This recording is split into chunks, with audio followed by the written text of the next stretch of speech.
Alright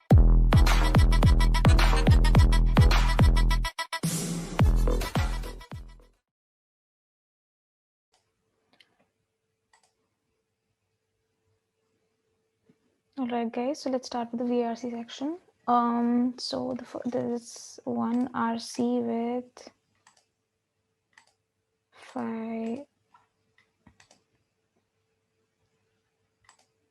five questions, then another 5 questions. So it's all 5 questions, yes. 5, 5, 5, 4, and then we have 6 VA. Alright, so let's start with the first passage. Alright, George Orwell was the pen name of Eric journalist, best known for his allegorical political novels Animal Farm in 1984. Latter describes the futuristic dystopian society, led to the use of adjective Orwellian to describe totalitarian mechanisms of thought control. Totalitarian, okay, this is something. Upon completing studies at Eton, having no prospect of gaining a university scholarship, means being insufficient to pay for tuition, Indian imperial police in Burma, okay, resigned and returned to England in 1928 to having grown to hate imperialism, as evidenced by first novel Burmese Days. Okay, fine. This novel basically shows that he hated imperialism. Published in 1934 by such notable essays as Hanging, Shooting, he adopted his pen name in blah blah blah, writing for the New Adelphi. Perhaps surprisingly for a writer with progressive socialist views, he chose a pen name that stressed his deep and lifelong affection for the English tradition and countryside. Fine. George is the patron, and Orwell in Suffolk was his most beloved English sites.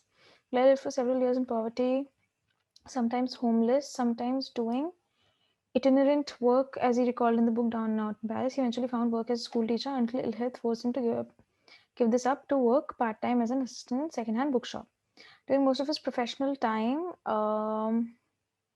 Orwell was known for his journalism, both in British press and books reporters, such as Homage to Catalonia, Activities, Down and Out, Road to Vegan, fine. According to Newsweek, Orwell was the finest journalist of his day and the foremost architect of the English essay since Hazlitt. Most remembered for 2 of his novels, Animal Farm in 1984, Farm as an allegory of the corruption of the socialist ideas, blah, blah, blah, prophetic version of the results of totalitarianism.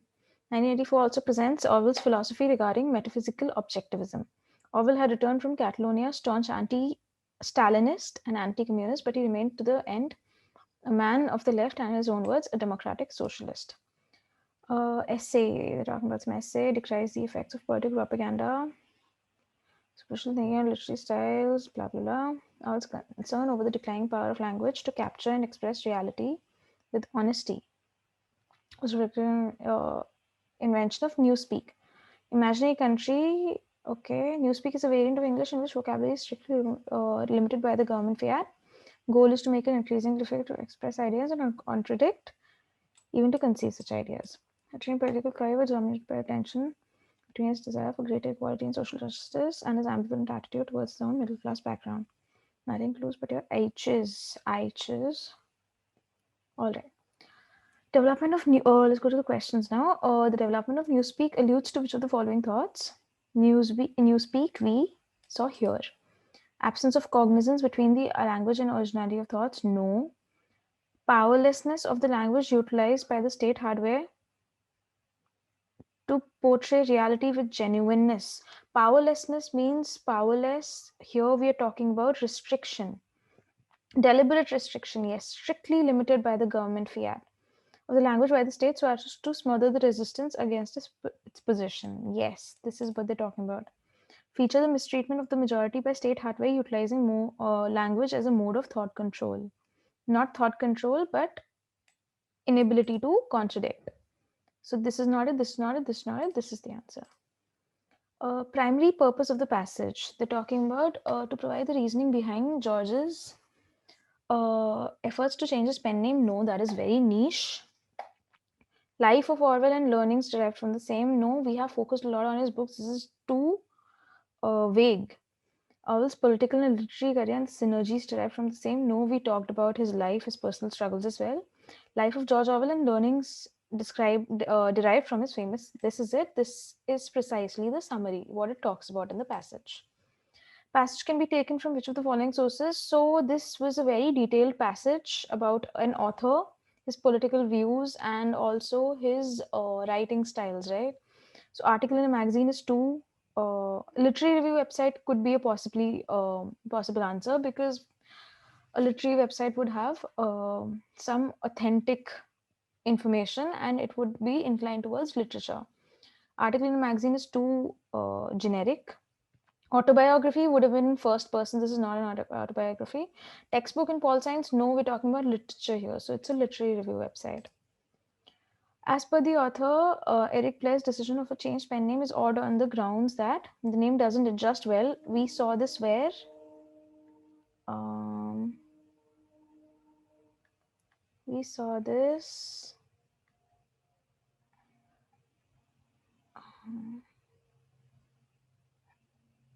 right here.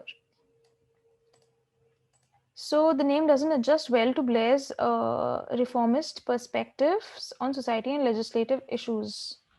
No. An individual of Blair's social political philosophy is probably not going to have a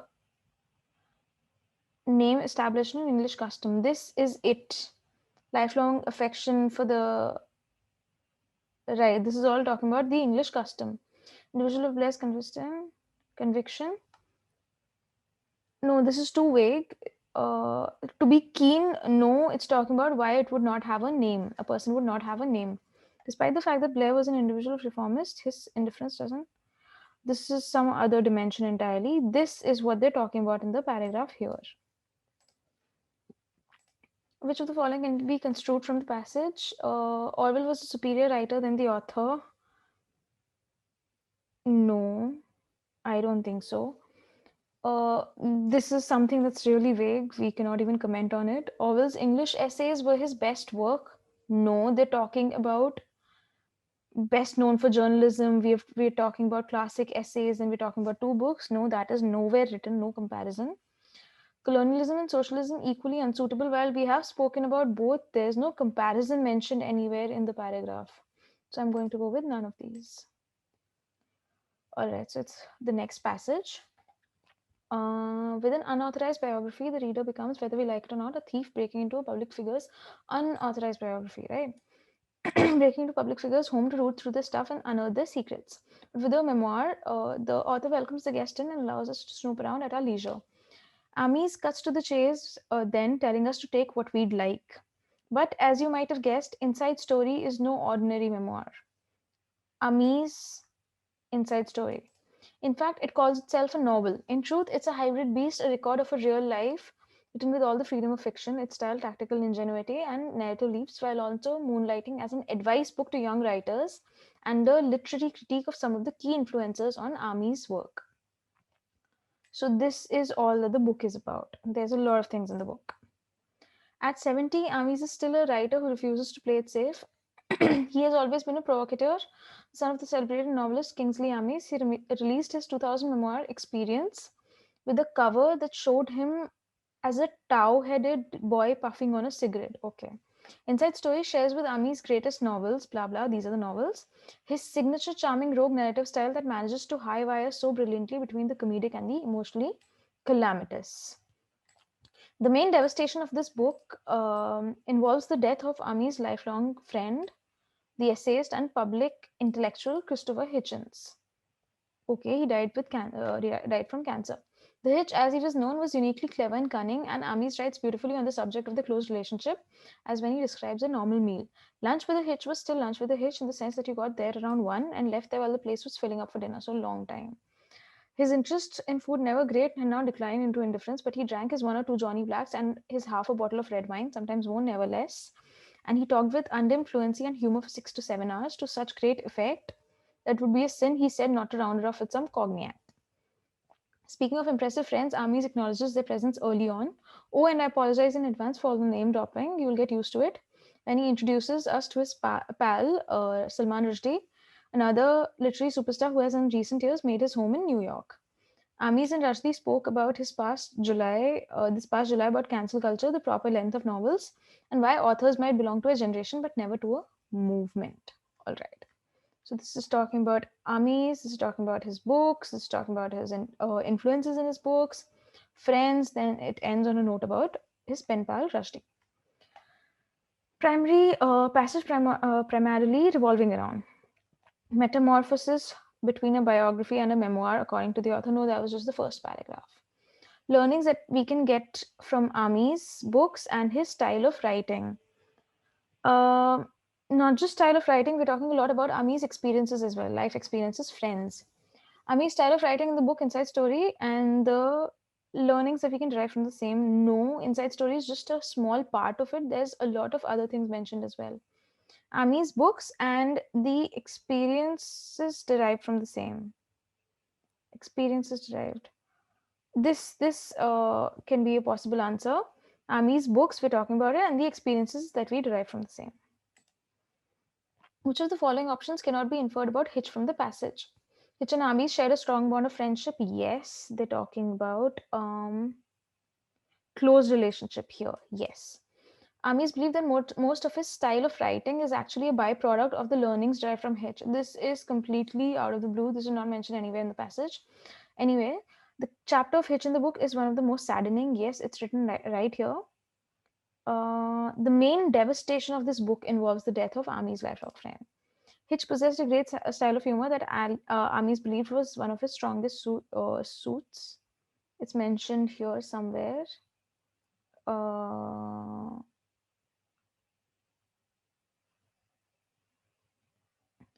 Right, and influency and humor to such effect, right? So this is out of the blue. Author of the passage. The author is a literary expert who is especially keen on exploring Ami's writings and experiences. Possible, because they're talking about all about Amis. The author is someone who has worked with Amis in the past and is extremely fond of his writings. No, there's no personal experiences mentioned for us to infer this. The author believes that Ami's writings are unique in nature and the best depiction of the difference between biography and a novel. No, again, this is too niche. We're just going to the first paragraph again.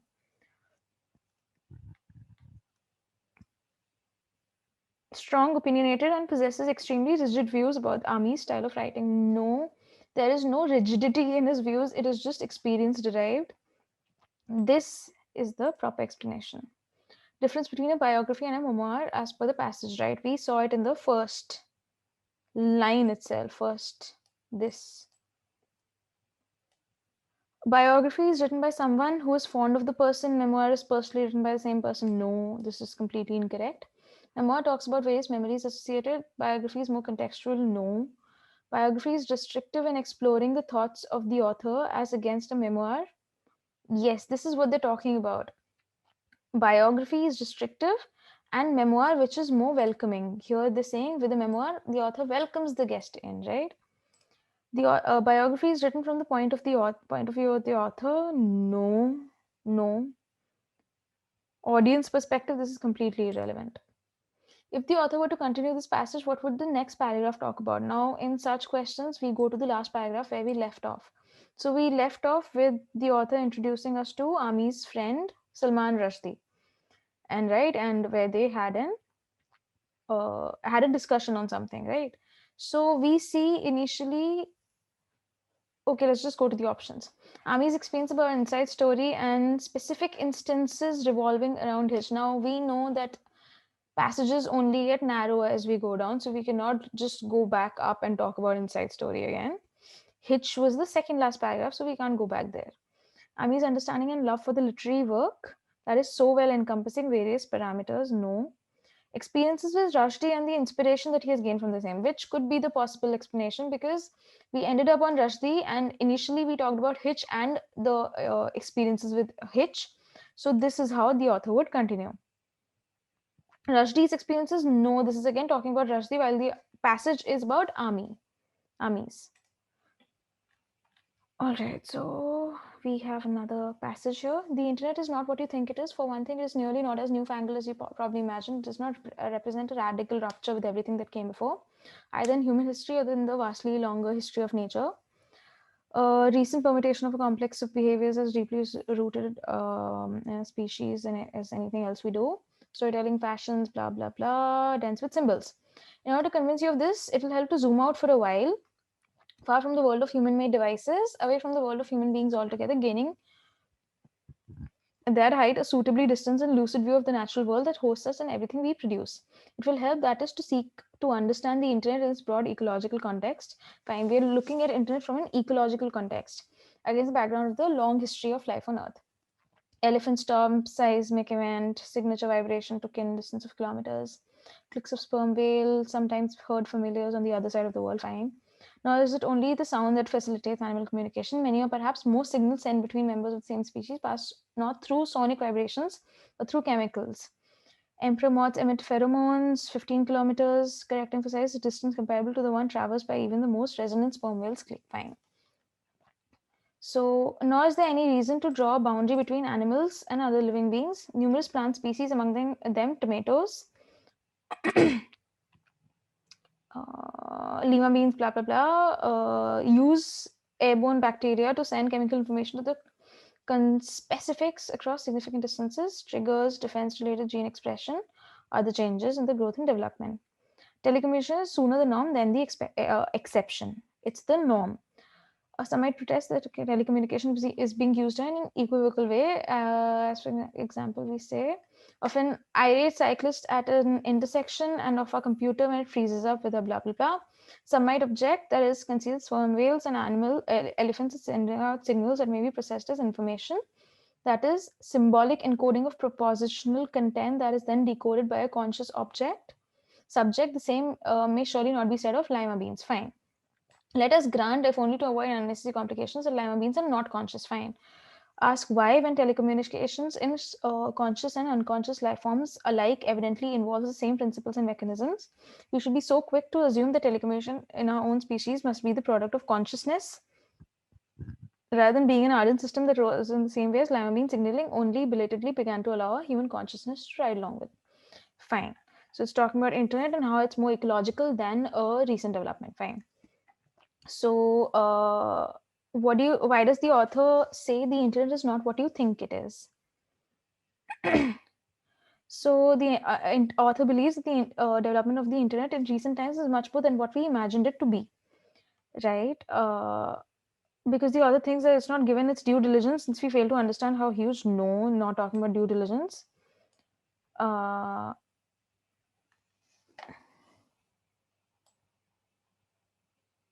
Okay.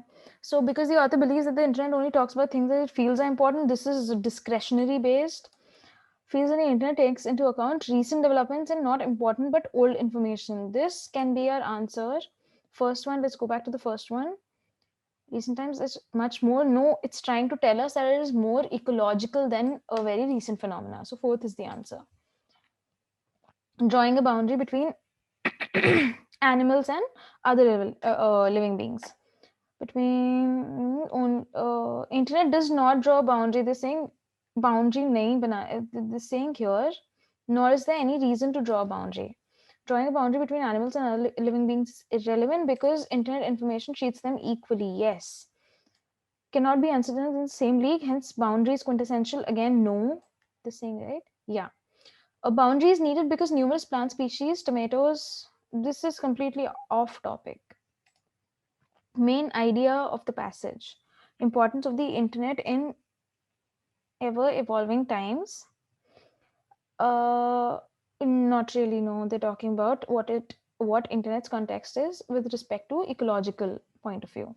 Understanding the most recent permutation of a complex of behaviors as deeply rooted in who we are as a species. This is completely copying a line from the first paragraph and pasting here somewhere.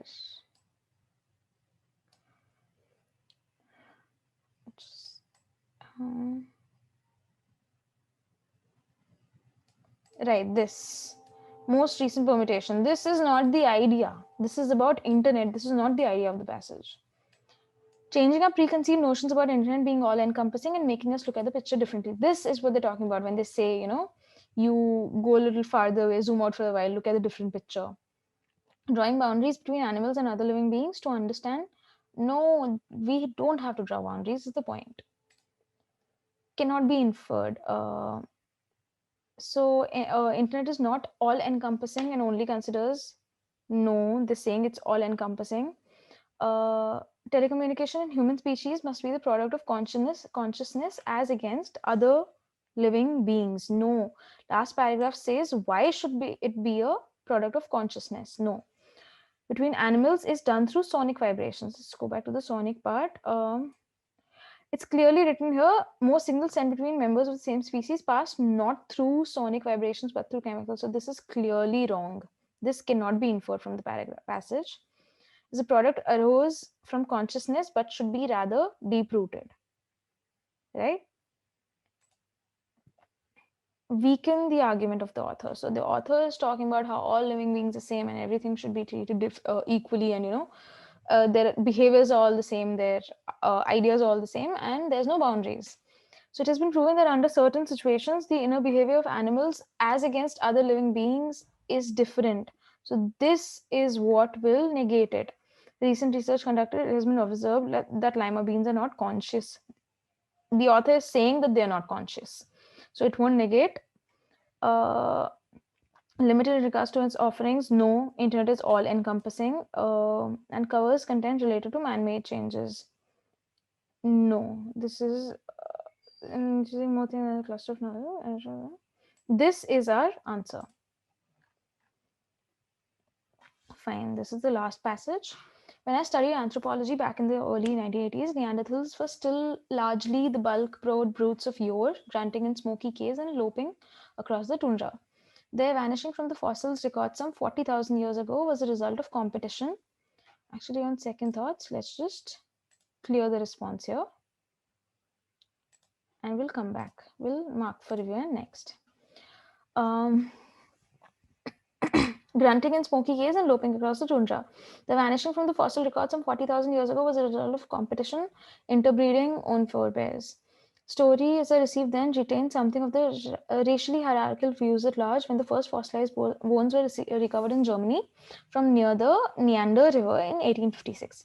Neanderthals were made extinct by an altogether smarter creature. It was inevitable that clue was in the name Homo sapiens, right?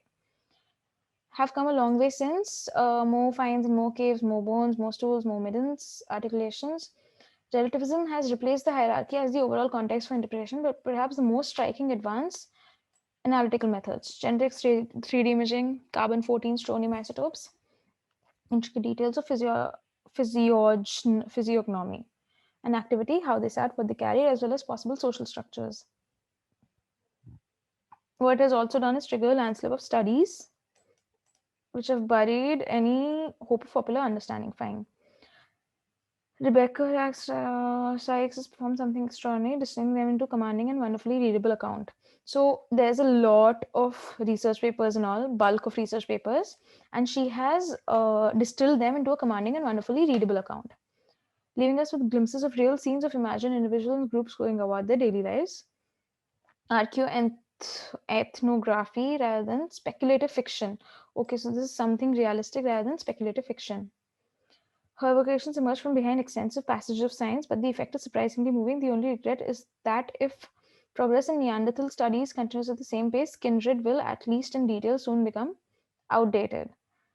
What we know of Neanderthals is this: they were concentrated in Western Eurasia, slightly larger, eyes and nostrils were bigger. Difference, right? Okay.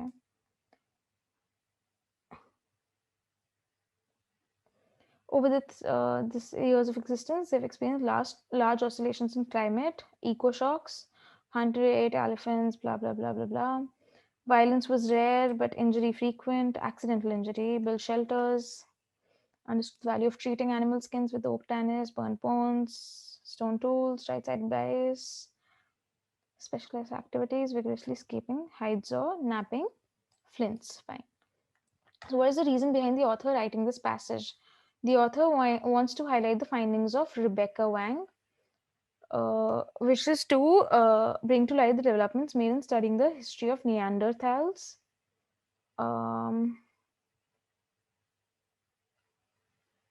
This could be it. So Rebecca Rag only came out in the third paragraph. The purpose is developments made in studying the history of Neanderthals. So it's talking about the recent developments all through the three paragraphs, right? Differences in view of archaeologists in studying the development. No, this is irrelevant. Cannot be determined. This is not the answer. This is the answer. Interview the author. Which of the following questions would be asked? Now, remember, while answering such questions, we cannot ask something that has already been answered in the passage. So, how are Neanderthals different from humans? Humans would be too vague because here we are talking about Homo sapiens. What are humans? Humans is too vast a word. Difference that can be considered in regards to the development of study of Neanderthals then and now. Uh, could be because she's talking about now, she's not talking about then. What do we know about Neanderthals now? She has told us in 2 paragraphs here. What does the author wish to teach the general public? Teach the general public is too generic a statement. Teach about what? So this we can ask. What is the difference between the study of Neanderthals back then and now? Knowledge is known back then is restrictive and did take into account. No. They're saying the analytics are recent.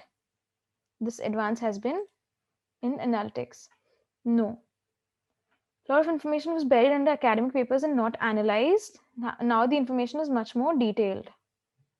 Was nahi, the academic, the information is now. It has triggered now a landslip of studies in academic papers. Language, the knowledge back then was more realistic. However, now the knowledge is more textbookish. Textbookish, yes. I mean, even though there's a little bit of confusion here because the knowledge now is more realistic because we have relativism and, we have an entire 3D imaging thing. But again, textbookish, yes, because there's a lot of these academic papers and studies. This is completely unrelated. So we'll have to go with our best guess here, which would be this. Right, it would be this. Argumentative, descriptive, philosophical, analytical. I mean, she has described a lot of things, he or she, in the last 2 paragraphs, and there's a lot of things that they've described. I would go with descriptive. All right, so we're at VA. So this question over. Fine. So when talking about parajumbles, usually just start with identifying the starting of the sentence. So, question number 20. Bound books, Burnett, this is this, reminds us, invoking dystopian novel. As a former keeper of special collections at the blah blah blah, well versed in the particulars, this could be a starting statement. This is a unrelated. So when we talk about the first sentence, takes its name from this.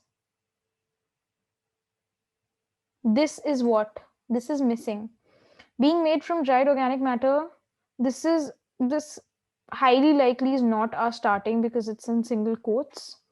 One of the problems with papyrus was how easily, in his chapter on the, let's start with B. As a former keeper of special collections, Ovenden, so this is where they're introducing this guy called Ovenden, right? So introduction in the first sentence is well versed.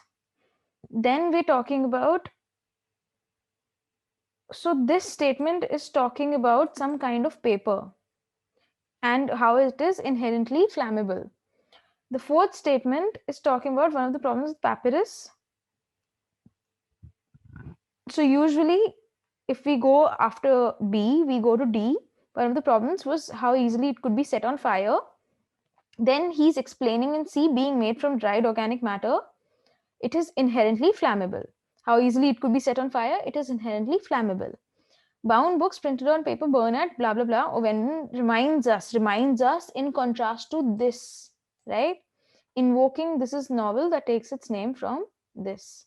So we have a sequence, we have B, D, C, and A. B, D, C, A.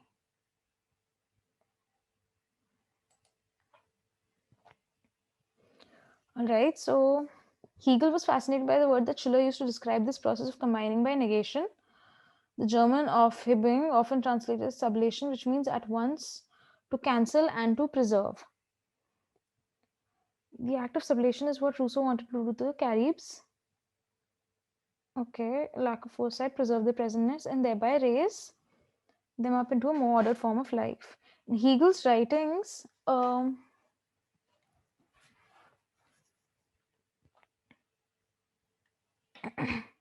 all right, so the act of sublation.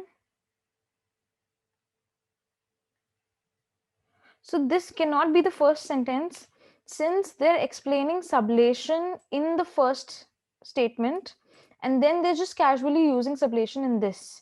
So this cannot be a starting statement. Often dense. Again, sublation is being used. Those abstractions, no, those has to refer to something. So we start with A. Hegel was fascinated by the word that Schiller used to describe this process of combining by negation, often translated as sublation, which means to cancel or preserve and to preserve. Nevertheless, we can see that these abstractions are, hold on, abstractions are here, right? We're talking about these abstract things and then we're talking about abstractions. So C and D are definitely a pair. In Hegel's writings, the definition of sublations are often dense and abstract. Nevertheless, we can clearly see how these abstractions relate only to the colonial history sketched above. The act of sublation is what? A, B, C, D, in my opinion.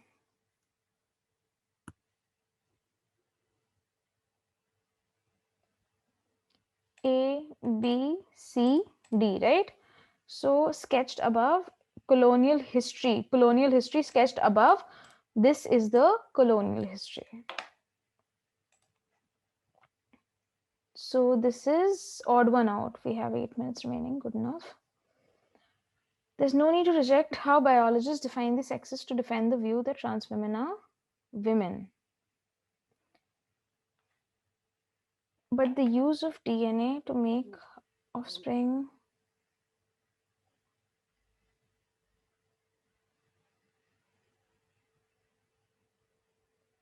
All right, so when we look at D and E, right? So D says the biological definition of sex takes all this in its stride. D is it does so despite the fact that there are no more than 2 biological sexes, right? One is talking about biological takes in its stride, and it does so, it takes in its stride despite the fact. So E and D are definitely a pair, ED. So when we talk about there's no need to reject, when we look across use of DNA. So use of DNA to make a offspring in central topic in biology, this is completely unrelated. First is talking about trans women, second is talking about stranger forms of sex, fifth is definition of sex, fourth is biological sexes. This is completely unrelated. So the odd one out is B. All right.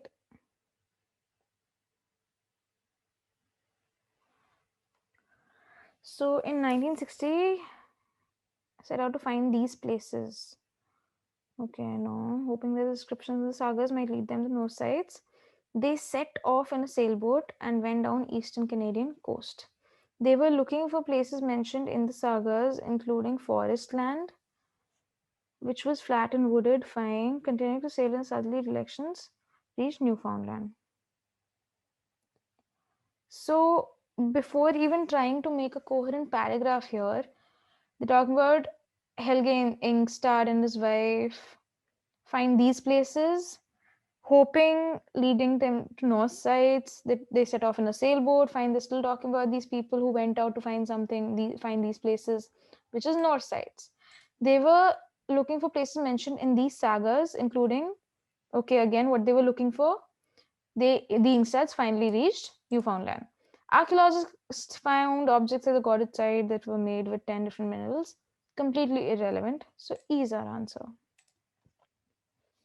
These and other threads of this is summary. These and other threads of anarchist thought have different emphases. What links them all is the rejection of external authorities, whether that of the state, the employer, or the hierarchies of administration and of established institutions like the school and the church. The same is true of more recently emerging varieties of anarchist propaganda, green and anarcho-feminism. Those who believe that animal liberation is an aspect of human liberation, they claim that the only ideology consistent with their aims is anarchism. So, in spite of having various emphases, all assortments of anarchism reject the outer position, which is what the paragraph is saying. In spite of having these various emphases like green and anarcho-feminism, all assortments reject the outer position. Rejection of external authority. Let's look at the second option. Various strings of political agitation have various emphases. Political agitation is not relevant here, I think. And all the more as of late rising, consistent, are predictable with the disorder. No. All types of anarchism reject outside power, including the more as of late varieties. This is again what the first one is saying, but here we have this is a summary. A summary is never supposed to have examples. Green rebellion, anarcho-feminism, anarchist propaganda. These are examples. We're never supposed to have examples in a summary. These type of anarchisms have various accentuations, yet they all offer an aversion of outside power. No, this is yet. This is the saying differences are yet they do. The first one is saying in spite of having. This is a general position that unites them, right? Now, House of London, Mishra has reached the point where summary judgments can be treated as authoritative by a Western audience. Yet the basis of those judgments was established long before his name began to carry weight. Over the course of an exceptional career, he has continually picked at the knot, joining ambitious fancies in the global center to the peripheral bloody business that enables them, the dialectic of great expectations. If thinking harder and studying more can curb the spread of violence, might it follow that ignorant cliches amount to apologia for murder? So this is talking about this dude, Mishra, who lives in London, and he has created his reputation, authoritative reputation in the Western culture. So they're talking about how he did this, and he has established certain things. So, okay, let's look at the options. Mishra has established an authoritative claim on the Western audience since he moved to London. No, they're just telling he's in London right now. There's nothing about since he moved to London. Thanks to Mishra's amazingly well-established career and deeply rooted knowledge, he's able to generate. Yes, because they're talking about his career and they're talking about basis of this judgment was established before his name began to carry weight. Exceptional career and the stuff that he did, right? Amazingly well-established career and deeply rooted knowledge about these things he's able to generate. Let's look at the next one. Ignorant cliches amount to apologia. This is a very off topic. We're talking about Mishra here. Exceptional career and constant linkages to understanding Western culture can always be proven to be an error. No, way too generic. This is what we're talking about. We have 1 minute 50 seconds left.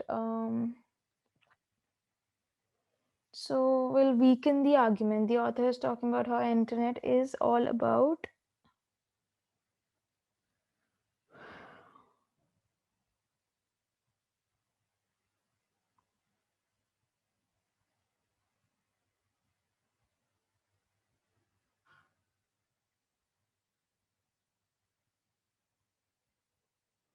all right. So the author is basing all the assumptions on the idea that there's no boundaries between living beings and other animals and other species, right?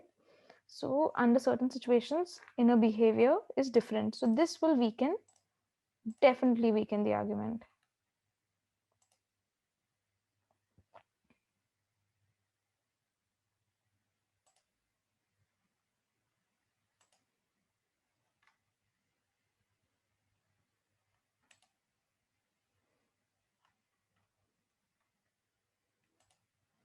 All right, I think we're done. I'll just submit the paper.